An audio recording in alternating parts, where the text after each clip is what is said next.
আসসালামু আলাইকুম বন্ধুরা, আপনারা যারা কুড়িগ্রাম থেকে সহজে ময়মনসিংহ কিংবা জামালপুর যেতে চান তাহলে আমি যে পথ দিয়ে যাচ্ছি ঠিক সেই পথে যাওয়ার চেষ্টা করবেন, খুব দ্রুত যেতে পারবেন। বন্ধুরা, বর্তমানে আমি রয়েছি কুড়িগ্রামের উলিপুর থানায় এবং এই থানার পাশেই রয়েছে চিলমারি থানা। আর চিলমারি ঘাট থেকে আমি রাজীবপুর ঘাটে চলে যাব। এই ব্রহ্মপুত্র নদী পার হয়ে সময় লাগতে পারে 1.5 থেকে 2 ঘন্টা, কিন্তু এদিক দিয়ে যদি আমি যাই অর্থাৎ বগুড়া হয়ে সিরাজগঞ্জ হয়ে গেলে আমার সময় লেগে যেতে পারে প্রায় 7 থেকে 8 ঘন্টা। সেই প্রেক্ষিতে আমি চেষ্টা করতেছি যে এই নৌকায় বা ফেরি করে এই নদীটি পার হব এবং খুব দ্রুত ময়মনসিংহ কিংবা জামালপুর আমি যেতে পারবো। আমার বাড়ি ময়মনসিংহের বালুকা থানায়। আমি ওদিক দিয়ে না গিয়ে এই দিক দিয়ে যাব আর আপনাদেরকে এখানকার যে সৌন্দর্য, নদী এবং রাস্তাঘাট সব কিছু তুলে দেওয়ার চেষ্টা করব। আপনারা আমার সাথে এই ভিডিওটি দেখতে থাকেন। আর যারা এখনও আমার এই চ্যানেলটি সাবস্ক্রাইব করেননি বন্ধুরা, প্লিজ অনুরোধ করছি সাবস্ক্রাইব করুন, লাইক এবং কমেন্ট করুন। বন্ধুরা, আমি আগে জানতাম যে কুড়িগ্রাম একটি গরিব জেলা বা দরিদ্র জেলার মধ্যে অন্যতম, কিন্তু তা একেবারেই মিথ্যা। আমি এর আগে কয়েকবার আসছি, আজকেও আসলাম, কিন্তু দেখলাম যে অনেকটাই ডেভেলপ হয়েছে এই জেলাটি। আর এই জেলাটি হলো রংপুর বিভাগের একটি অন্যতম জেলা, কুড়িগ্রাম জেলার রৌমারী, চিলমারি, বুরুঙ্গামারি, নাগেশ্বরী, বিশেষ করে আপনারা দেখতেই পাচ্ছেন যে রাস্তা কত ডেভেলপড, কংক্রিট তৈরি রাস্তাটি। আর এই রাস্তাটি চলে গেছে সুজা নদীর ঘাট। আপনারা আমার সাথে এই ভিডিওটি দেখতে থাকুন আর উপভোগ করতে থাকুন এখানকার প্রাকৃতিক সুন্দর পরিবেশগুলি। বন্ধুরা, আমি নদীর খুব কাছাকাছি চলে আসলাম, মনে হচ্ছে কিছুক্ষণের মধ্যে আমরা ঘাটে পৌঁছে যাব।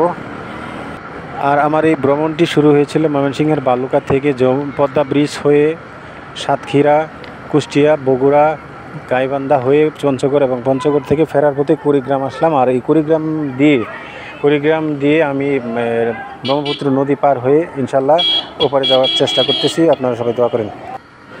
হ্যাঁ বন্ধুরা, আপনারা দেখতেই পাচ্ছেন যে আমি ঘাটের কাছাকাছি চলে আসলাম।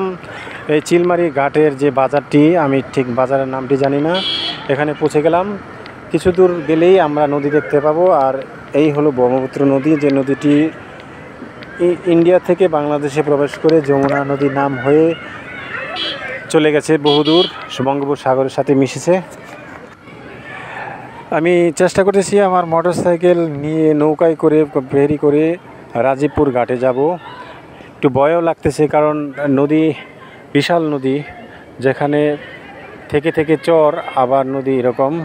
আল্লাহ না করুক সহি সালামতে যাতে করে আমি নদীটি পার হতে পারি, সবার কাছে দোয়া চাচ্ছি। এই দেখতে পাচ্ছেন যে নদীর ঘাট পৌঁছে গেলাম, কিন্তু ফেরির ঘাটটি ঠিক আমার রাস্তার বাম পাশে। আমি ভুল করে এদিকে এসে পড়লাম, যা হোক ওদিকে চলে যাই।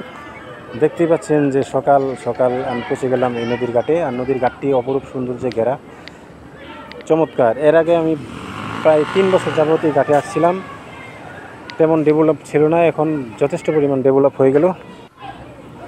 তবে চলুন বন্ধুরা, চলে যাই ফেরিঘাটে।